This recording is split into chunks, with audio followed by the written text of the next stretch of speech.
तो आज हम लोग जानने वाले हैं that is general model of money creation.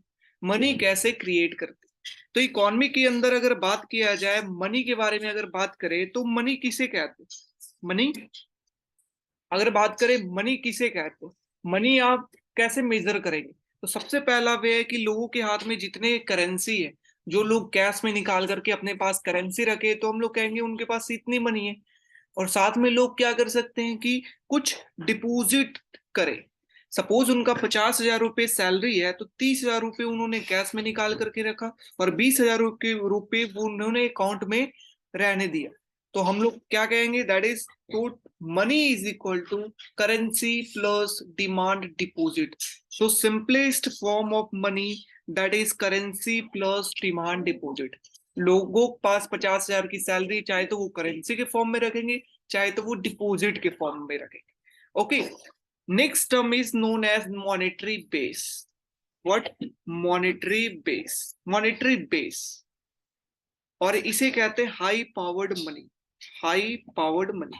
मैं इतना दावे के साथ कहता हूं, अगर पूरे क्लास रहते हैं तो वो जो मैंने आपको न्यूमेरिकल क्वेश्चन बताया है, वो आप इजिली सॉल्व कर पाएंगे खुद से।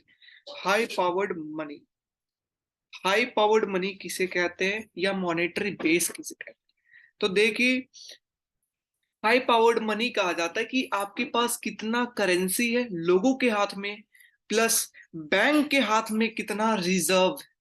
समझ रहे हो? तो लोगों के हाथ में कितना करेंसी है और बैंक के हाथ में कितना रिजर्व है, that is known as monetary base, represented by M B. M B. So this is known as monetary base, currency plus reserve of bank. अच्छा, तो दोनों में डिफरेंस क्या है? दोनों में डिफरेंस आता है यहाँ पे डिपॉजिट। आप अगर पैसा बैंक के अंदर डिपॉजिट करते हैं 1,000 रुपये, तो उसमें में से सभी अमाउंट, तो क्या है, बैंक का मेन पर्पस क्या है, लोन देना। लेकिन वो सारा 1,000 रुपये को किसी दूसरे को लोन नहीं दे सकता। वो कुछ अमाउंट उसको रिजर्व में रखनी रहती है, 20% रिजर्व में रखना है। मतलब 200 रुपये उसको रिजर्व के फॉर्म में रखना है, बाकी वो 800 रुपये का लोन देगा। Getting my point? तो डिपॉजिट दो फॉर्म में हो सकता है, चाहे तो रिजर्व के फॉर्म में, चाहे कि तो लोन के फॉर्म। तो अगर डिपॉजिट रिजर्व के फॉर्म में हो तो उसे हम लोग क्या कहेंगे, मॉनेटरी बेस कहेंगे। जब डिपॉजिट रिजर्व के फॉर्म में हो तो। समझ रहे हैं? तो ये बात। तो मॉनेटरी बेस हम लोग को पता चला गया, that is C plus R. अब हम लोगों का कुछ टर्म है, उस टर्म को जानना है। कुछ टर्म है, वो टर्म को जानना है। क्या क्या टर्म है हमारा? पहला जो टर्म आता है वो है currency to deposit ratio. Currency to deposit, ठीक है, कि करेंसी डिपॉजिट रेशियो किसे। प्लीज माइक अपना ऑफ कर ले जो। तो करेंसी टू डिपॉजिट रेशियो ये कहा जाता है कि लोगों के हाथ में कितना करेंसी है डिपॉजिट में से। डिपॉजिट के कंपैरिजन में लोगों के हाथ में कितना करेंसी है, that is known as currency to deposit ratio, represented by C D. अगर प्रीवियस एग्जांपल की बात करें तो डिपॉजिट लोगों के हाथ में कितनी थी, 50,000 में से 30,000 उसने खर्च किया, और 20,000 कितनी है डिपॉजिट। तो 20,000 डिपॉजिट, करेंसी कितनी थी, 30,000। तो ये अगर हम लोग कैलकुलेट करें तो ये कितना, 3/2। That is our currency to deposit ratio. Getting my point? Next हम लोग बात करते हैं, तो पहला क्या हमारा फॉर्मूला निकला, C D is equal to C/D। C by D, इसी को एक्सटेंड करें, अगर ये मल्टीप्लीके उधर डी को सी डी की तरफ लेके जाते हैं तो क्या बनेगा, C D into D is equal to C. So this is our equation number 1। ठीक है ना?